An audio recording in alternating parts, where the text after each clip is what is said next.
Assalamualaikum warahmatullahi wabarakatuh.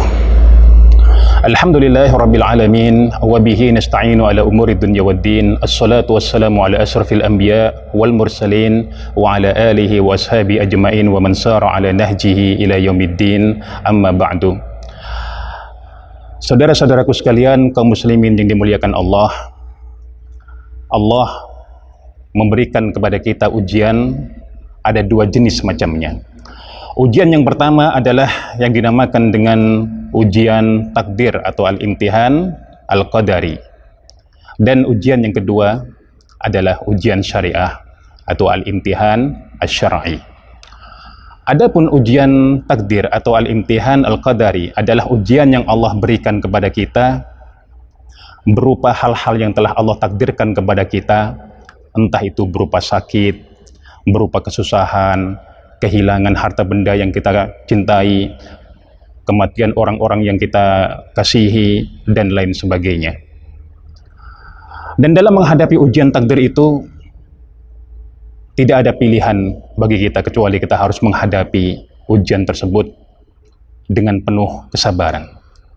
Allah Subhanahu wa Ta'ala telah menegaskan hal itu di dalam surah Al-Baqarah ayat 155. A'udzu billahi minasyaitonir rajim. Wala nabluwannakum bisyai'in minal khauf wal ju' wa naqsim minal amwali wal anfusi wath thamarat wa basyiris sabirin. Dan pasti kami akan menguji kalian semuanya, wahai orang-orang yang beriman, dengan sedikit ketakutan, wal ju' dan kelaparan, wa naqsim minal amwal, kekurangan harta benda, kemiskinan, kemelaratan, wal anfus, kematian orang-orang yang dikasihi, wath thamarat, kekurangan buah-buahan atau kekurangan bahan pangan, wa basyiris sabirin, dan berilah kabar gembira kepada orang-orang yang sabar dalam menghadapi ujian takdir dari Allah Subhanahu wa Ta'ala. Dan bagi mereka yang sabar dalam menghadapi ujian takdir itu, Allah siapkan keutamaan-keutamaan kepada mereka.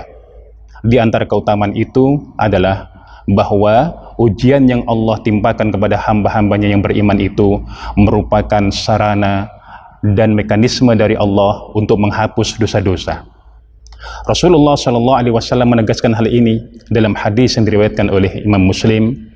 Ma yusibul muslima min nasabin wala wasabin wala hammin wala hazan wala ghammin wala adha hatta syaukah yusyaquha illa kaffarallahu ta'ala biha khotoyah. Tidaklah menimpa seorang muslim suatu keletihan atau penyakit atau kesusahan atau bahkan kesedihan dan kegalauan, wala adha, bahkan rasa sakit yang dia derita, hatta syaukah yusyaquha, hingga duri yang menancap pada tubuhnya. Kalau dia sabar menghadapi itu, illa kaffarallahu ta'ala biha khotoyahu, Allah akan menghapus dosa-dosanya. Lalu yang kedua, Allah memberikan ujian takdir kepada hamba-hambanya yang beriman dengan maksud sebagai ungkapan tanda cinta dari Allah Subhanahu wa Ta'ala. Sebagaimana yang dikatakan oleh Rasulullah SAW, beliau bersabda, innallaha idza ahabba 'abdan ibtalahu. Sesungguhnya Allah itu kalau mencintai seorang hamba, ibtalahu, pasti Allah akan beri hamba itu ujian dan cobaan. Lalu yang ketiga, ujian dari Allah berupa ujian takdir itu, Allah bermaksud mengangkat derajat hamba tersebut pada derajat yang tinggi di akhirat kelak. Apabila seorang hamba dikehendaki oleh Allah makom dan derajat yang tinggi di surga kelak, sementara amal ibadah yang dia lakukan di dunia tidak cukup untuk mengantarkan dia pada derajat yang tinggi itu, Allah berikan kepada hamba itu ujian dan cobaan.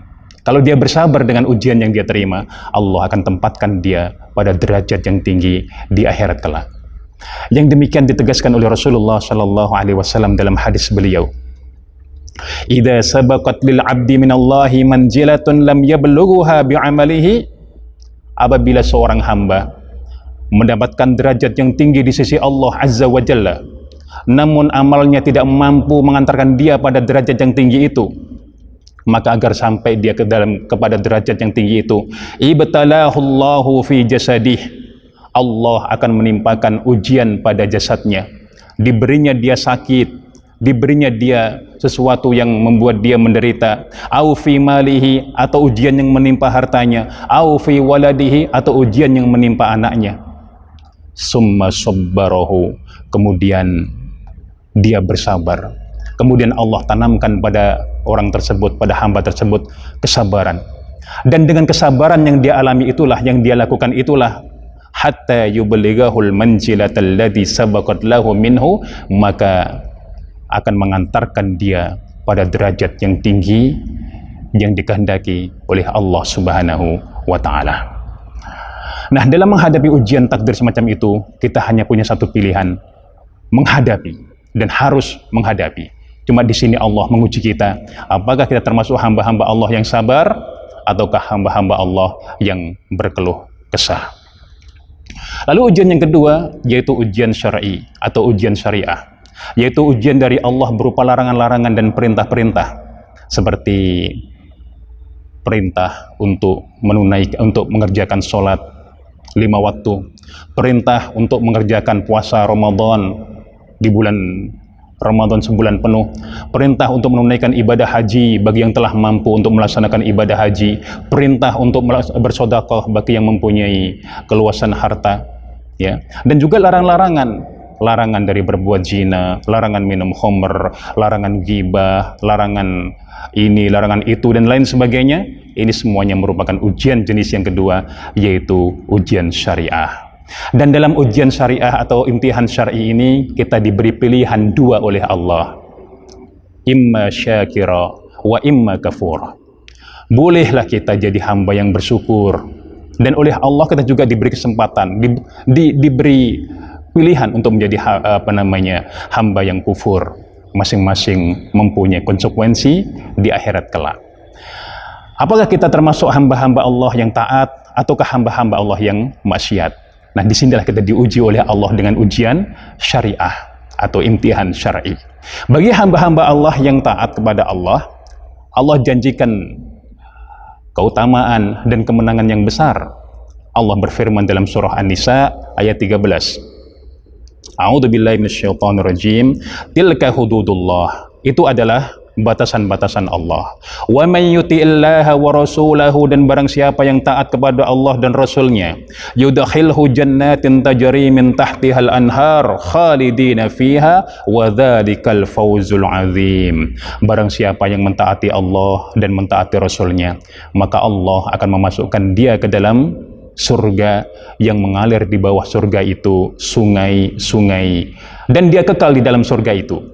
Wadzalikal fawzul azim, dan itu adalah kemenangan yang besar bagi orang-orang yang berhasil melewati ujian Allah berupa ujian syar'i ini, yaitu orang-orang yang taat kepada Allah dan Rasulnya.